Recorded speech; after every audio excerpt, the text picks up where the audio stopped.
Hey dudes, welcome to Splat from the Past, the only 80s themed horror and sci-fi show where things can get totally radical. Now today, I will be taking a trip out of the horror and sci-fi genre and into the world of stand-up comedy with a San Francisco legend, because I myself am from San Francisco in the world of stand-up comedy. I will be interviewing Brian Seff, a.k.a. Rick Wright. You may remember him. He was one half of Rick and Ruby. They were on Mork Mindy and the Pee-Wee Herman Show, the groundbreaking 1981 stage show. And I am just so excited. I can't believe it. Oh, God, he is a legend. Can't believe that I'm going to be talking to Rick of Rick and Ruby. I haven't done a show in almost a month now for Splat from the Past because things have been slow getting guests on and everything, but hopefully I will have more guests on as time goes on. And Thanksgiving is next week. I can't believe Thanksgiving is next week. It's almost been a year now. Man, time really sure does fly, doesn't it? So Rick should be calling me pretty shortly. So let's wait.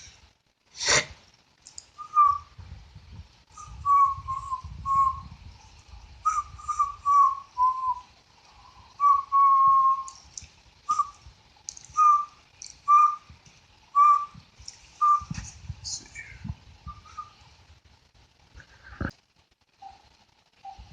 Hey, Brian. Yes, this is me. How you doing? Okay. It's already dark over here, but it's been dark for about 3 hours. Wow. All the way in England. What part of England are you in?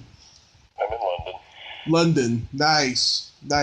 Thank you so much for taking the time, though, to talk on here. Yes. Where have you been seeing me over at the Throckmorton? Is that where you know me, or do you know me from further back? Oh, no, I grew up watching you on the Pee-Wee Herman Show and Mork and Mindy and stuff. Oh, okay. Yes. Cool. So, when did you know that you wanted to be in show business? Actually, I'm going to blog about that as it gets closer to Christmas, but it basically has to do with when I was in. So I'm old now, but when I was in second grade, we were putting together a Christmas pageant, like most classes do, and they tell the story of the first Christmas and all. Right. And I was, there were different ones of us that were assigned. We were in pairs to say a paragraph that we memorized, and then sing a verse of a song. Mm-hmm. And I was paired with this kid Jerry, who had a real attack of nerves even before we went on stage, and so I recited my piece, and then he was going to recite his, but all that came out was lunch. He just and it was putting it on for the parents. So his parents just came running to the stage and hustled him off, and the teacher just, well, go ahead, sing, Brian. And so I not only sang, but I recited his part that he was going to give. And my mother just said, well, you have a natural, you're kind of natural up there on stage. And I kind of realized that, I liked everybody looking at me when I was, when I was performing. So, that was a first instance, and I certainly wasn't shy about singing on a public forum, public stage, even if, my voice wasn't operatic or anything. It was close enough to being on key that it didn't bother me. And then the comedy came when I realized I wasn't going to be a serious rock star. That's the short story of that. So I said, well, so if I can't be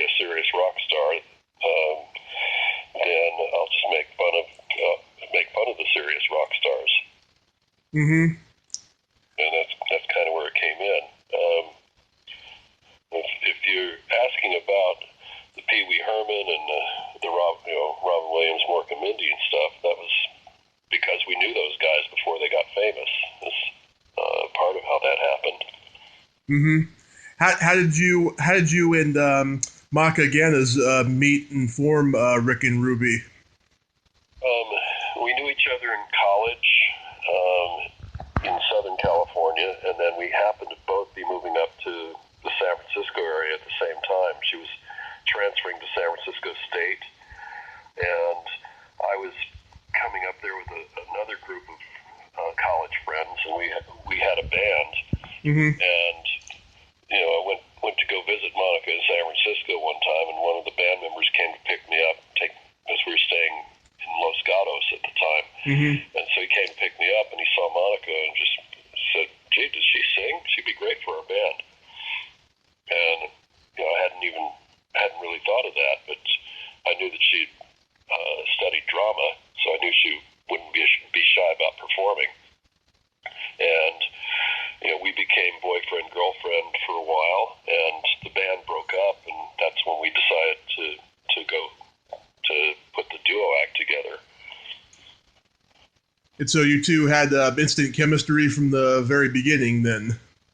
Yeah, we had certainly had an on-stage chemistry that was initially fueled by us having an off-stage relationship, but that broke up after 3 years. But we decided, we're each other's best friend, and we really enjoy it, and it's kind of making us a living, so we stayed with it. And what really balanced it was, after a few years, we had backup bands with us sometimes, but we found the perfect balance by having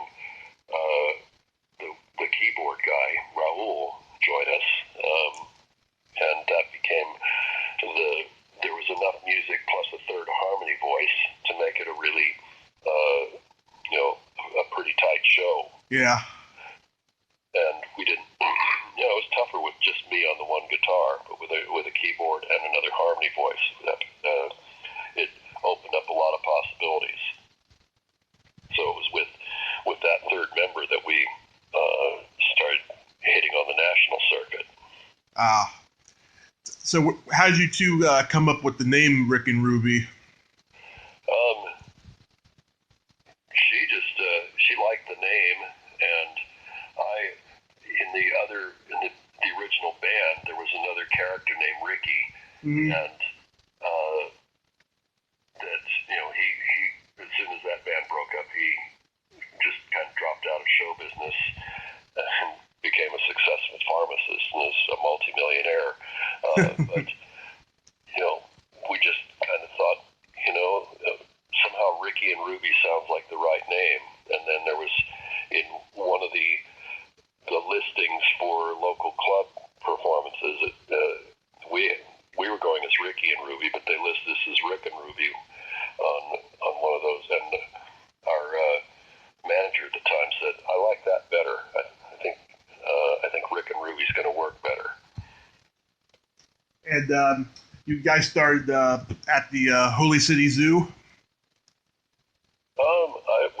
We didn't really start there. We started at a long defunct pub on, it was at Fillmore and Union Street, called the Tar and Feathers, because one of the owners of Tar and Feathers had been a fan of this other band that we were with, and so we just came to him one day and said, "Hey, we'd like to perform. If you don't have any entertainment yet, we'd like to try your place."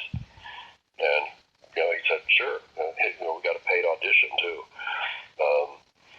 and after that, we got hired for 2 nights a week, and we did that for about almost a year. Wow. And of course, we got other gigs out of that. A lot of corporates, a lot of parties and stuff. And we kept doing that for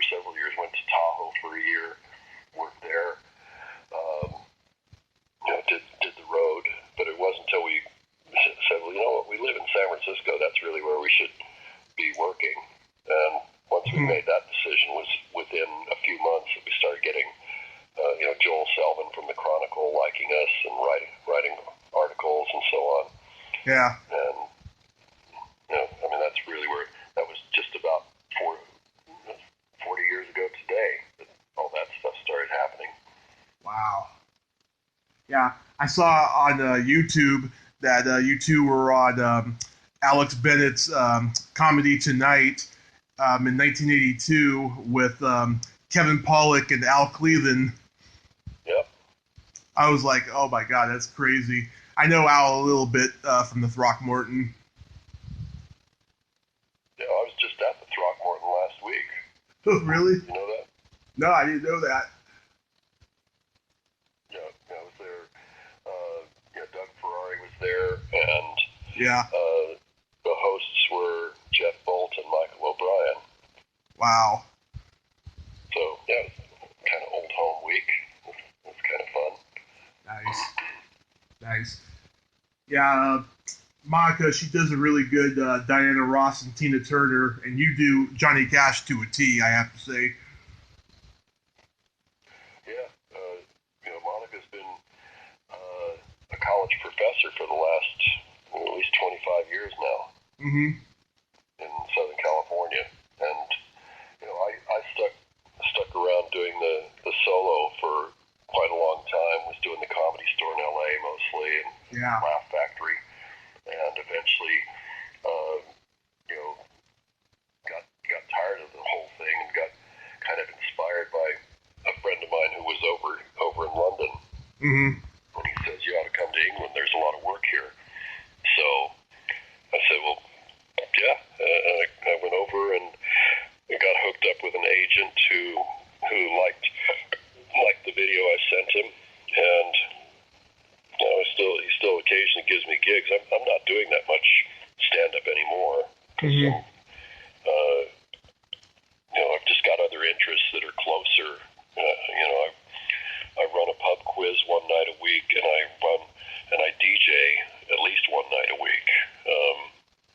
And then the comedy gigs just come, at this point, when I do a comedy gig, that's extra money. Yeah. I tried hosting pub quizzes a couple of times. Oh my God, it's a lot of work. Yeah.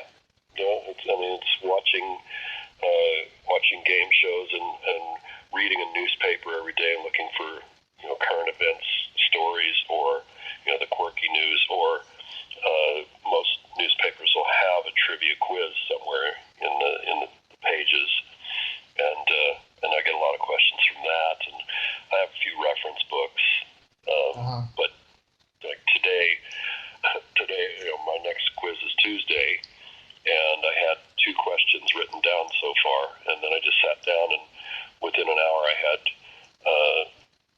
more than half. I have to get 40 questions each week, and I have 32 of them now. So yeah, just looking at what I had.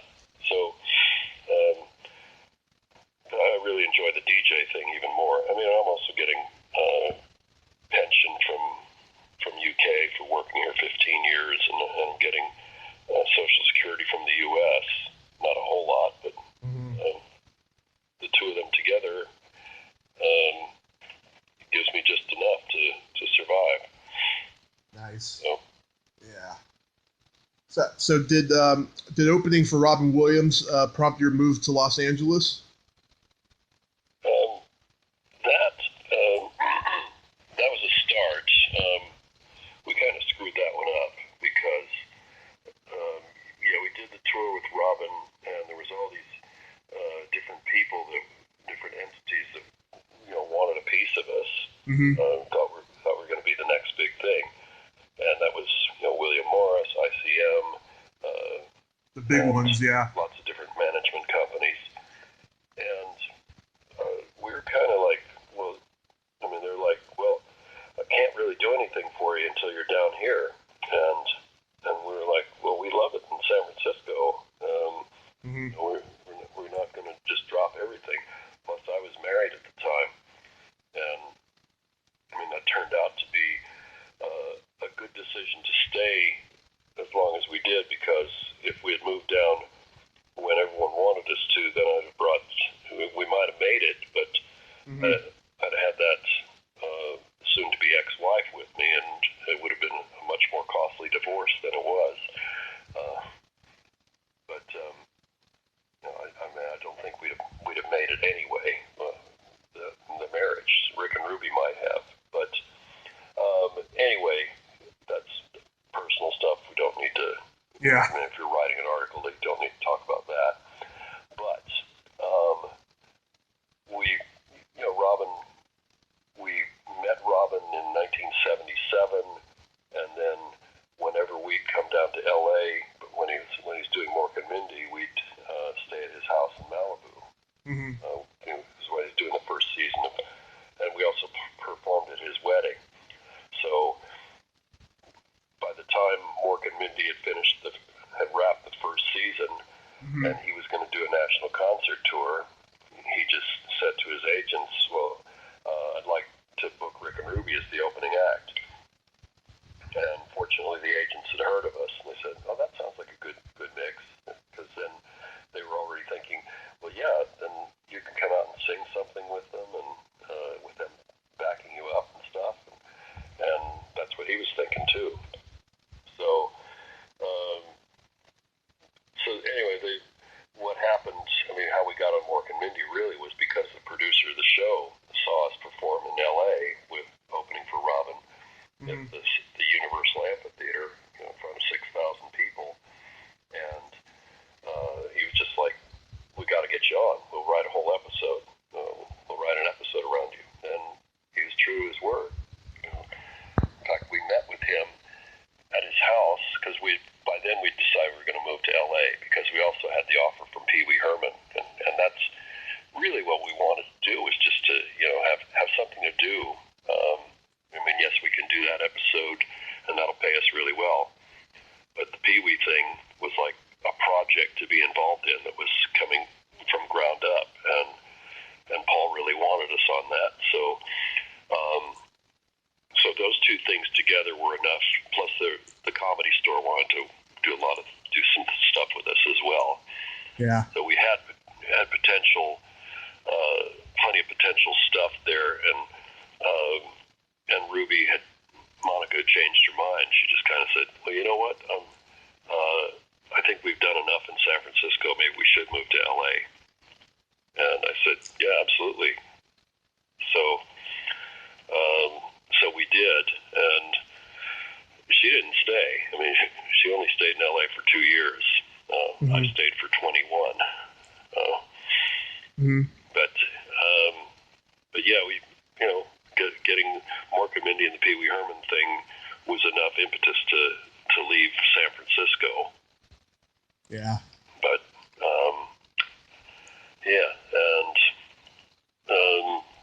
and I still get residual checks from both Mork and Mindy and Pee-Wee Herman after all these years. Yeah, I remember that episode when I was a kid. You and Robin sing "This Heart Is Closed for Alterations." That's a great song. Did Robin write it?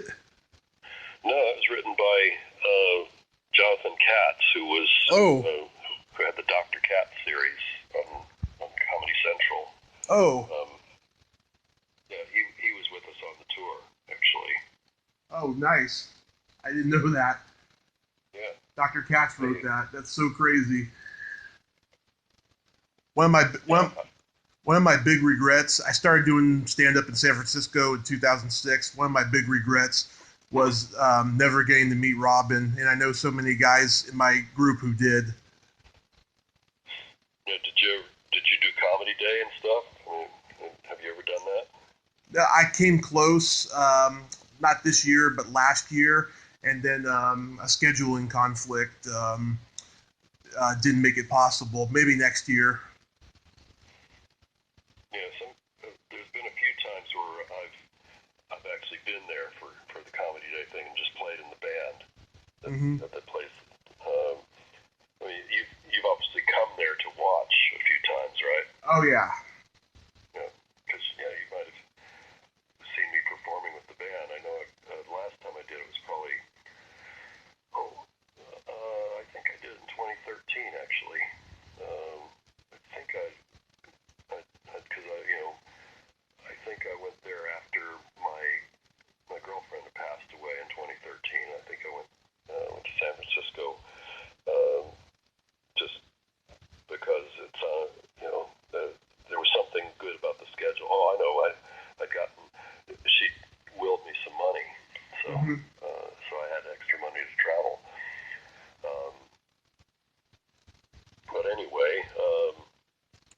But I've played in the band probably 3 or 4 times.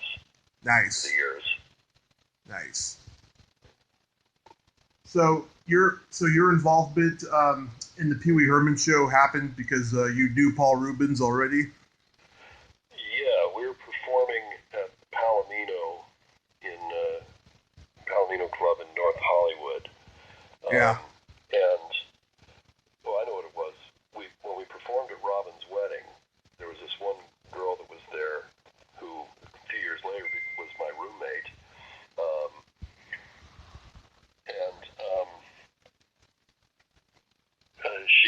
She was close friends with Paul Reubens at the time, and she saw us at performing at Robin's wedding. And when she came back to L.A., she said, "You know that act you've been wanting to do, you and I've been wanting to do?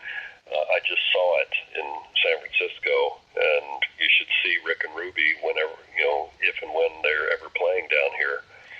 And about a year later, we were, and at the Palomino, and in our dressing room, just after we came off stage, there were these 3 toy ray guns that shoot out sparks that somebody had given, and we just thought, well, this is such a silly gift. We got to find out who this is that did it, and that was Paul, because he had taken his friend's advice coming to see us, and he just said, well, I got to meet them somehow, so I'll leave them some really stupid gifts, and it worked, because then he invited us to go see him perform as Pee-wee at the Groundlings Theater in Hollywood, and we went and hadn't laughed so hard at anything. At least I hadn't, to where I was truly out of breath. And a mutual respect was formed, and he told us at the time he was putting together a comedy show around this Pee-wee character, and we thought, well, yeah, we'd love to be involved in that. And actually, by the time we had moved to, by the time we were down in LA and rehearsing, Pee-wee was already getting some acclaim, before they'd even performed the show that eventually went to HBO. Yeah. I mean, he was just getting a following in the Groundlings. People were buying, paying for the whole night just in the chance that Pee-wee was going to perform. So,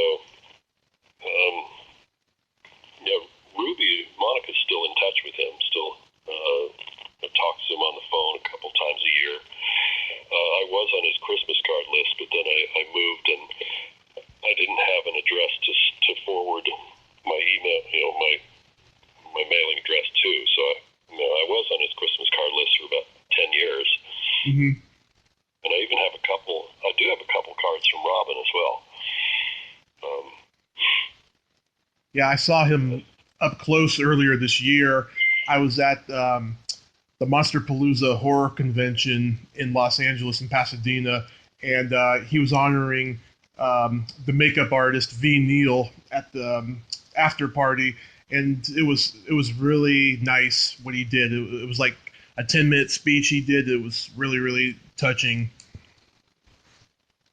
And who is this, Robin or Pee-wee? Paul Reubens. Paul Reubens, yeah. Okay. Yeah. Yeah, because he there was some further interest a few years ago when they revived the Pee-wee show and put it on Broadway. Yeah. But I knew, aside from the fact that I was living in England, I kind of knew that our Sly Stone medley wasn't going to make the cut in the new show because it was just, too dated, and we certainly didn't have the time to write something new, especially since the 3 of us were, me and Monica hadn't performed together for easily 15 years by that time. Right. So, yeah, there was just a lot of reasons why I knew that wasn't going to happen. But it was great. It did some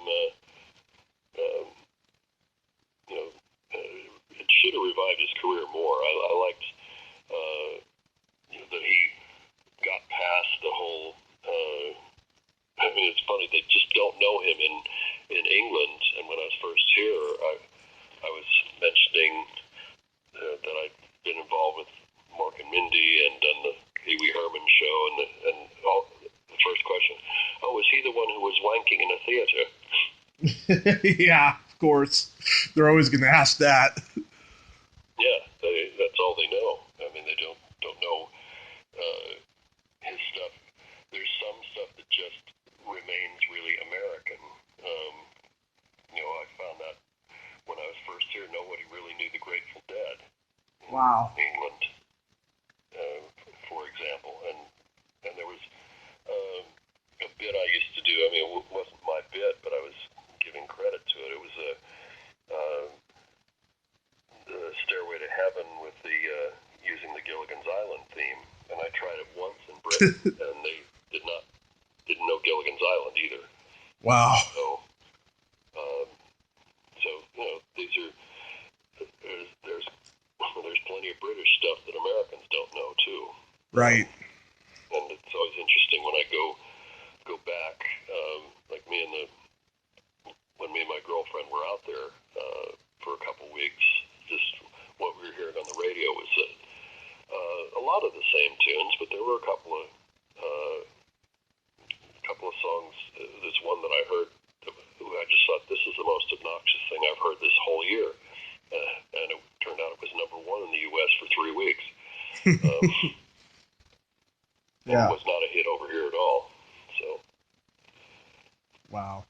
Yeah, I love that generation of the Groundlings. To me, they were very irreverent and just Phil Hartman, Lynn Stewart, who actually steals the show as Missy Vaughn. She's just so loving and so the character is so self-absorbed, but she just really sells it. Yeah, she's a very talented actress, and very talented comedy actress too. Yeah, there was some great people to work with, and most of them did have further careers. I mean, Phil Hartman was actually more successful than Paul Rubens, right, in the long run, because he just had he had his own series, plus he was a consistent voice on The Simpsons. Yep.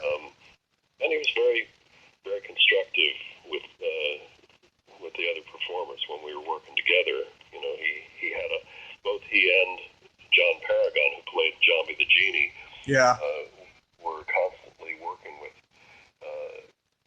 their lines and trying to come up with the best for their segments. We didn't have that option too much because we were there mostly to do music, but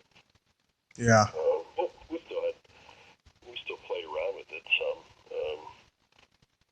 And there was a time, when we did the Mork Mindy episode, Monica really was about 7 months pregnant. Mm-hmm. And,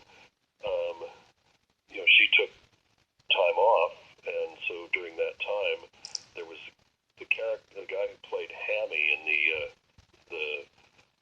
the TV show, Tito LaRiva. Tito LaRiva. Yeah. Initially, he was paired with me, and we did a musical act together, just doing a tribute to Louis Armstrong, I think it was. Uh-huh. It was just for local performance, for when we were still just doing it at the Groundlings. But by the time Monica got back and was ready to resume, when we were ready to resume the Sly Stone medley, by then we were at the Roxy in Hollywood, and they were, that's where the show was taped. Mm-hmm. And we were getting paid. Once we went to the Roxy, we were all getting paid. So that was a nice thing. Then it was selling out every night. There was celebrities there all the time. Remember having a nice chat with Joan Rivers one night. Mm-hmm. And she turned out to be a nice person. So, nice. Do you still have the flamingo guitar? Yep. That's not in the best of shape, but it still plays. Still sounds like it always did. Nice. But I brought that over to England when I first came here, and then just decided I'd keep one guitar here and one guitar in America.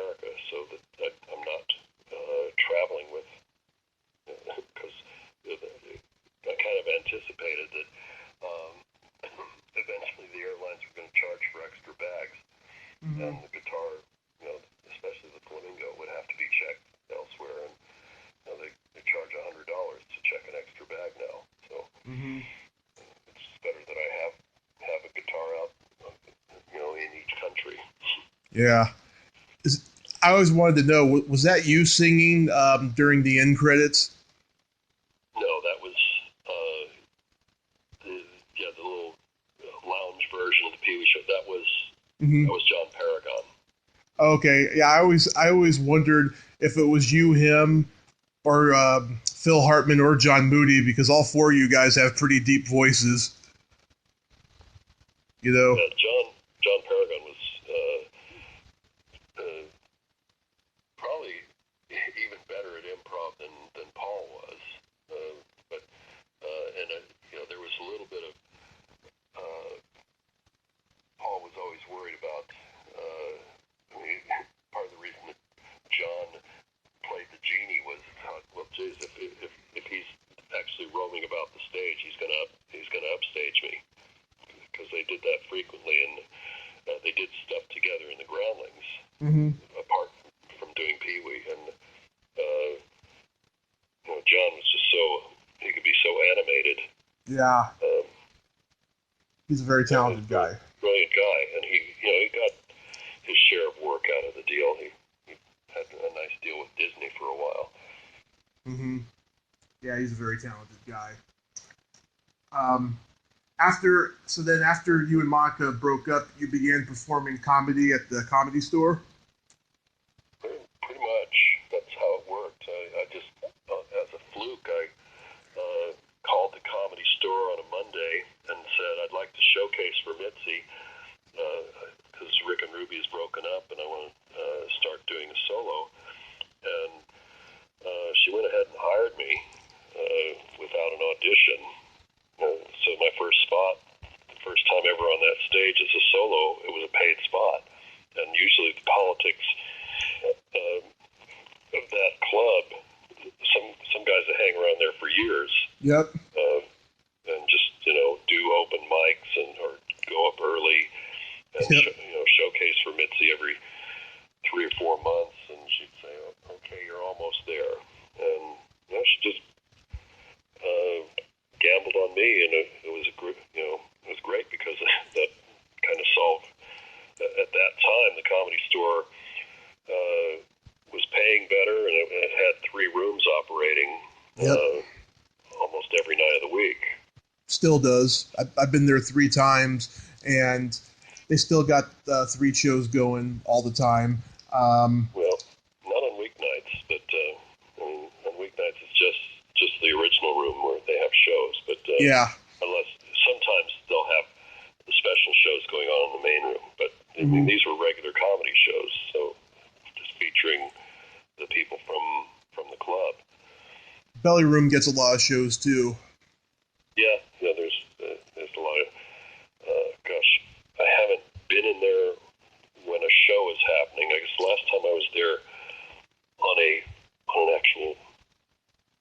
during an actual show was probably 2010. I think was the last time. It was fun when my girlfriend and I were in LA a couple weeks ago.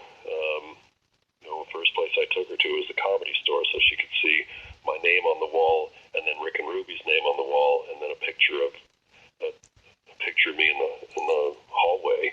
Yeah. A picture from like 24 years ago when I had really long hair. Yeah, those headshots in the hallway, those are so ominous and spooky. I have to say. There's a lot of dead people among them. Oh yeah. Yeah, you look at them and you wonder who's dead, you wonder what happened to their career. I mean, it's got this really supernatural vibe. And there was always rumors about ghosts and stuff. Because it's been a popular nightclub in the 30s and 40s too. Yeah. And it had become initially it was a dance club in the early 70s, and then Mitzi and her then husband leased out the original room, and it was soundproofed, so the dance club was where the main room was. Eventually bought that other guy out when they started making some money. And then the Comedy Store became, Mitzi Yeah. And totally immobile. She's had Alzheimer's for well over 20 years now. That's what I hear. Yeah. Yeah. You were there during the whole crazy heyday of Sam Kinison and his Outlaws. Yeah. Used to. It turned out Kinison was a bit of a fan of Rick and Ruby's, and to the extent that when we did a performance in the Valley at the LA Cabaret, he actually came to watch us, and he paid to get in and everything, and it just really floored me. Because he had a reputation for not really giving much credence to female comics. Right. But he really respected Monica, and Monica's a Christian, still is, and Sam had at least crossed that path, even though he wasn't there from about 1980 on. But they could still they actually talked about that, about beliefs, and Sam never completely gave up the Christianity thing, just stop being an evangelist, and then started studying the demonic stuff as well. Yeah. I had my differences with him, and then I had where he realized, oh, wait a minute, Rick's okay, and at least by the time he died, we were on good terms. We'd had some problems for about a year. Wow. Yeah, I've heard all the stories that Mark Maron has told on his podcast about the two of them, partying. I was there the night that Sam peed on his bed. Really? I love that story. Yeah, I'm sure. And Mark wasn't there, but he was, just starting out. He'd just come from Albuquerque and was living at the Crest Hill house that Mitzi owned and comics were staying at.